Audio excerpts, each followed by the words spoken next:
2024 లేదా 25లో డిగ్రీ లేదా బీటెక్ చదివారా? సాఫ్ట్వేర్ జాబ్ కోసం ఎదురు చూస్తున్నారా? అయితే కోడ్ జ్ఞాన్ 100 డేస్ కోర్సులో చేరండి, జాబ్ సాధించండి. నమస్కారం ప్రియా చౌదరి గారు. నమస్తే. మన వీడియోల కింద అంటే చేసినటువంటి ప్రోగ్రామ్స్ వీడియోల కింద కొంతమంది కామెంట్ పెట్టారండి, చాలామంది. సో కొన్ని కామెంట్స్ తీసుకుందాము. ఫస్ట్ అయితే రిపీటెడ్గా ఒక లేడీ కామెంట్ పెడుతూ ఉన్నారు. మాకు పెళ్ళై సంవత్సరాలు అవుతుంది, కానీ నా భర్త ఎప్పుడు సాంప్రదాయబద్ధమైన బట్టల్లోనే ఉండాలి అని అంటున్నారు. కనీసం మేము నైటీ వేసుకుందామన్నా, పంజాబీ వేసుకుందామన్నా సరే దాని మీద కూడా ఆయన మాట మార్చడం లేదు, ఎప్పుడూ ఒకేలా ఉండాలని చెప్పేసి అంటూ ఉన్నారు. ఎంతవరకు కరెక్ట్? నేను మాత్రం ఎంతవరకు అలా ఉండగలుగుతాను? నాకు కూడా కొంచెం ఉంటుంది కదా, ఆ ఫ్రీడమ్ లేకుండా ఎన్ని రోజులైనా ఉంటాను నేను. అంతా బాగానే ఉంటుంది, కానీ ఇది మాత్రం నేను డైజెస్ట్ చేసుకోలేకపోతున్నాను. మెంటల్లీ నాకు అంటే పరిస్థితులు తారుమారయ్యే విధంగా వెళ్ళిపోతున్నాను అని తన బాధను అయితే వ్యక్తపరిచారు. అలాంటి వాళ్ళకి మీరేం చెప్తారు? జాలి పడుతున్నాను వాళ్ళ భర్త మీద. నిజంగా జాలి పడుతున్నానమ్మా మీ వారి మీద. ఎందుకంటే నేను ఒక విధంగా నేను సమర్థిస్తా నాగరాజ్ గారు. సాంప్రదాయ దుస్తుల్లో ఉండడము, సాంప్రదాయబద్ధంగా ఉండడము, ఇవన్నీ కూడా నేను మేజర్ నా ఓటు దానికే ఇస్తాను. కానీ 24 గంటలు నువ్వు సాంప్రదాయబద్ధంగా కనపడమంటే ఎట్లా కుదురుతుంది చెప్పండి? ఇప్పుడు నువ్వు పెళ్ళికి వెళ్ళు, సాంప్రదాయబద్ధంగా వెళ్ళు, ఇంట్లో పూజ చేసుకో, సాంప్రదాయబద్ధంగా ఉండు, ఇంట్లో 4 చుట్టాలు వస్తున్నారు, సాంప్రదాయబద్ధంగా ఉండు.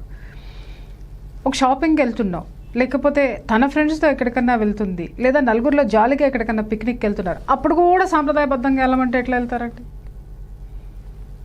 అంటే నీకు మాత్రం నీ భార్య ఒంటి నిండా తానలు గట్టి చుట్టూ వేసుకొని కనిపించాలని నువ్వు కోరుకుంటున్నావు, సాంప్రదాయబద్ధంగా ఉండాలని కోరుకుంటున్నావు.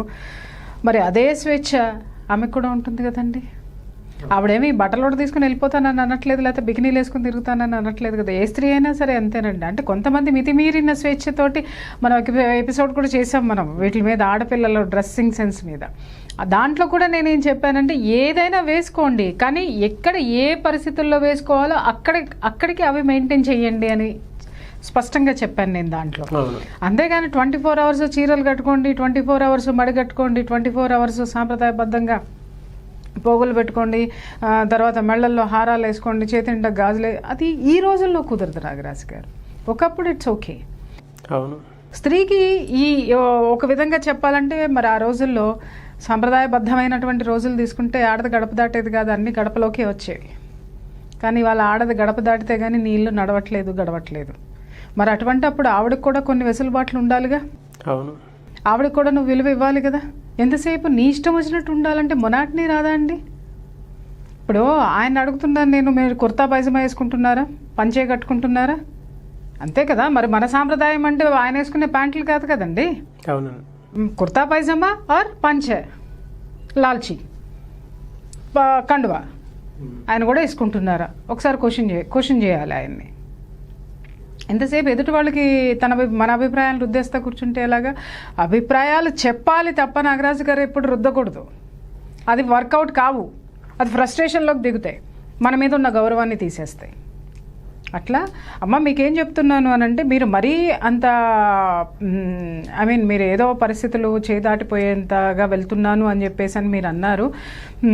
నిజంగానే ఈ రోజుల్లో ఏంటంటే మన చుట్టూ చాలా కలర్ఫుల్ వాతావరణం అనేది, చాలా స్వేచ్ఛా వాతావరణం అనేది మనకు కనిపిస్తుంది నాగరాజు గారు. నేనేమంటానంటే వాటిని మిస్యూజ్ చేసుకున్నంత వరకు కూడా మన పరిధిలో, మన రక్షణలో, మన సంరక్షణని మనం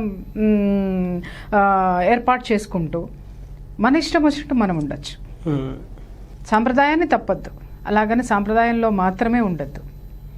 అట్లాగని చెప్పేసి అని మడి తడి పెట్టుకునో, లేకపోతే ఒంటి చీరలు తానలు చుట్టుకొని కూర్చోవాల్సిన అవసరం లేదు. ఒంటి నిండా కప్పుకునే చుడిదారులు ఉన్నాయి, చక్కగా వేసుకుంటే ప్యాంట్లు షర్ట్లు కూడా ఉన్నాయి, జీన్స్ ఉన్నాయి చక్కగా. దాని మీద నేనేమంటున్నానంటే డోంట్ ఎక్స్పోజ్, అంటే ఎదుటివాడిని ప్రొవోకేట్ చేసే విధంగా మన బాడీ ఉండద్దు అంటాను నేను. Okay, whatever you want you wear. అలాగని స్విమ్ సూట్ వేసుకొని అది నీకు లేదు నేను మొత్తం వేసుకున్నానంటే నో వన్ కెన్ యాక్సెప్ట్ కదా. అది వేసుకొని రోడ్డు మీదకి రాలేరు కదా.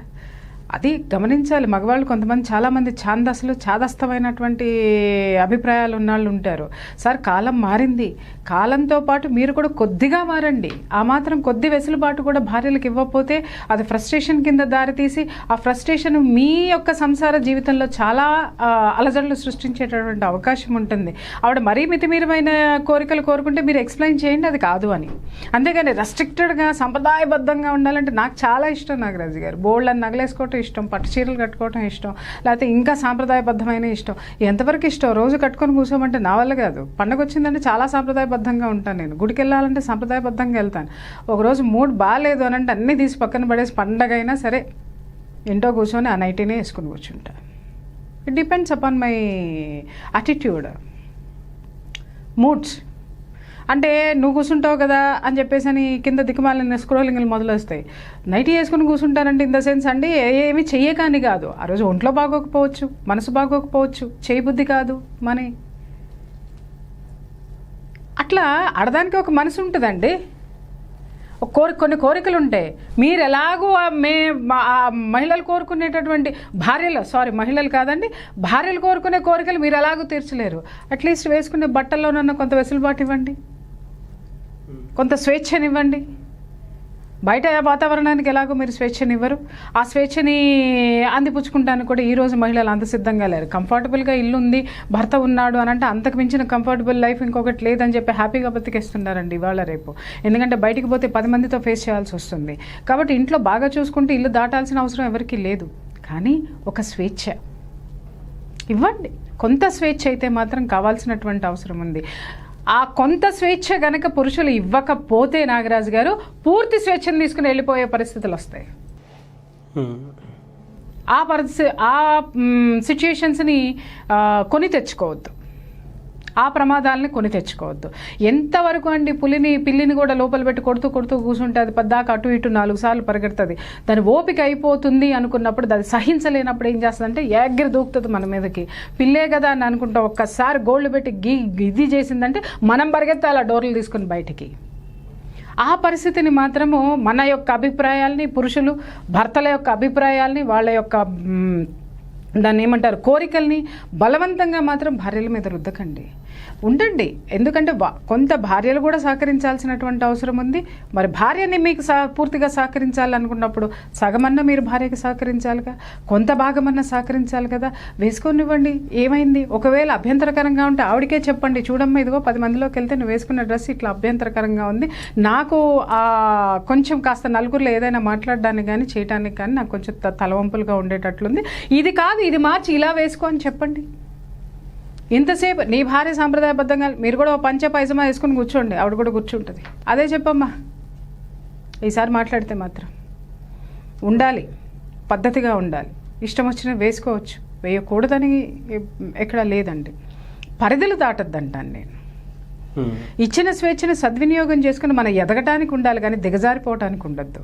అలాగే మీరు ఏ స్వేచ్ఛని ఇవ్వకుండా అలాగే పట్టుకొని కూర్చుంటే నేనేమన్నాను, పర్మనెంట్ స్వేచ్ఛ కోసము, పూర్తి స్వేచ్ఛ కోసము బయటికి వెళ్ళిపోయిన రోజున లేదా మీకు ఎదురు తిరిగిన రోజున అప్పుడేమనుకుంటారు అని అంటే అప్పుడే బాగుండు మా ఆవిడ బోళ్ళంత మాటింది నాకు, అప్పుడే బాగుండు చెప్పింది చేసేది, ఈ మధ్య ఎదురు తిరిగేస్తుంది. ఎందుకు ఎదురు తిరుగుతుంది? బాగా ఉండే భార్య మీకు ఎందుకు ఎదురు తిరుగుతుంది? ఒకసారి క్వశ్చన్ చేసుకోండి. లోపాలు మీలో లేవా? బాగా ఉంది అని అంటే అప్పుడు ఆమె పద్ధతులు కానీ ఆవిడలో ఓర్పు ఉంది, లేకపోతే మీతో అడ్జస్ట్ అయ్యింది. ఆ అడ్జస్ట్మెంట్ మరీ మీరు ఎక్కడైనా తొక్కేస్తున్నారేమో అర్థం చేసుకోండి.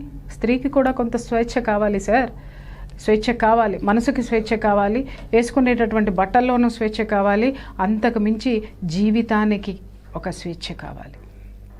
ఎంతసేపు మగాడి గ్రిప్లోనో గుప్పెట్లోనో పెట్టుకోవాలని మాత్రం దయచేసి చూడకండి. ఇలా చేసే చాలా కాపురాల్లో నిప్పులు పోసుకుంటున్నారు భర్తలందరూ కూడాను. మీకు చెప్తున్నా, మీకు మరీ ఆవిడ విపరీతమైనటువంటి బట్టలు వేసుకొని నలుగురిలో మీకు అవమానంగా అనిపించిన బట్టలు వేసుకున్నప్పుడు అభ్యంతరం చెప్పండి, కూర్చోబెట్టి చెప్పండి, లేదా కొంచెం గట్టిగానే చెప్పండి, దానికి ఎవరు అభ్యంతరం పెట్టరు.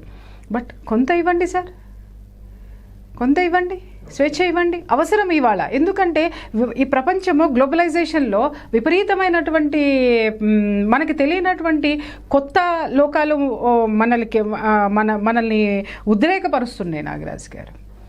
మరీ మనం వాటిని అందిపుచ్చుకోవాల్సినటువంటి అవసరం లేదు. కానీ కొంత మొనాటనీ ఫీల్ అవుతాం మనం ఏ పని చేసినా. చూడండి, రోజు నేను చీర కట్టుకొచ్చి చూసి నాకు బోర్ కొడుతుంది, అబ్బా రోజు చీరలేండి వాళ్ళు డ్రెస్ వేసుకుని వెళ్దామా అని చెప్పేసి అని వేసుకున్నాను అనుకోండి, నాకు అదొక కొత్త రిలాక్సేషన్ అనమాట. అబ్బా హాయిగా ఉన్నాను అనేసి. మళ్ళీ తర్వాత 2 రోజులు వేసుకున్న తర్వాత మళ్ళీ నాకు చీర కట్టుకోవాలనిపిస్తుంది. I will come back. Okay, అట్లాగే మనకి ఉన్నటువంటి దాన్ని నేనేమంటాను అనంటే, ఏదో డ్రెస్ వేసుకున్నంత మాత్రాన ఆవిడేదో మీ యొక్క జీవితాన్ని, మీ యొక్క జీతాన్ని, మీ మొత్తాన్ని తీసేసుకొని ఏదో మిస్యూజ్ చేసేస్తుందని అవసరం లేదండి. మీకెందుకు అంత అభద్రతా భావం నాకు అర్థం కాగలుగుతా. ఈ భర్తలకు ఉన్నటువంటి దిక్కుమాలిన అభద్రతా భావాలు ఇదేనండి. డ్రెస్ వేసుకోగానే భార్య చెడిపోయిందనో లేకపోతే భార్యను చెడగొడతారనో. బట్టలు చెడపవండి, మనస్సు చెడుపుతుంది.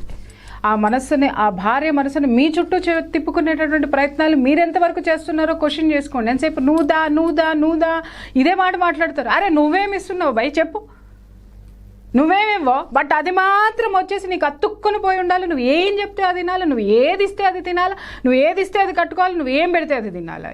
What nonsense it is. She also human being అండి.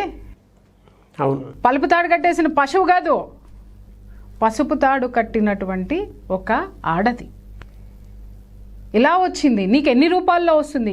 నీకు భార్యగా వచ్చింది, నీ బిడ్డలకు తల్లిగా వచ్చింది, నీకు వయసు అయిపోయిన తర్వాత తను నీకు తల్లి అవుతుంది.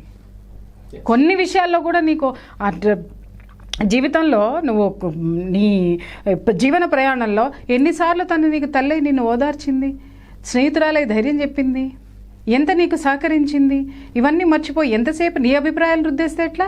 అవన్నీ శ్రింకనైజ్ అయిపోతాయి మైండ్లో. ఆవిడ మైండ్లో నేను ఎందుకు వీళ్ళకి హెల్ప్ చేయాలి అనేటటువంటి ప్రిజిడిటీ వచ్చేస్తుంది. ఎందుకు తెచ్చుకుంటున్నారు అట్లాగా? బట్టల విషయంలోనూ లేకపోతే వాళ్ళని కాస్త కొంత స్వేచ్ఛ ఇవ్వండి సార్. ఏ ఆడది కూడా గడపలు దాటేసేసి బర్రెలు దాటేసి వెళ్ళిపోవాలని ఎవరు అనుకోరు నాగరాజు గారు. అవును, అలాగని ఇంట్లోనే కూర్చొని నీకే 24 గంటలు వినాయకుడి పూజ నీకే చేయాలి, కుమారస్వామి పూజ నీకే చేయాలి, అమ్మవారి పూజ నీకే చేయాలి, ఎట్లా కుదురుతుంది? ఏ గుడికి ఆ గుడికి వెళ్ళాలి, ఏ పూజ ఆ పూజే చేయాలి. కాబట్టి కొంత మనసుకి కాస్త రిలాక్సేషన్, అది ఒంటికి కాదు రిలాక్సేషన్ అండి. బట్టలు మార్చుకోవడం అనేది మనసుకి రిలాక్సేషన్, ఒక కొత్తదనం వస్తుంది. ఆ కొత్తదనంలో ఒక ఉత్సాహం వస్తుంది.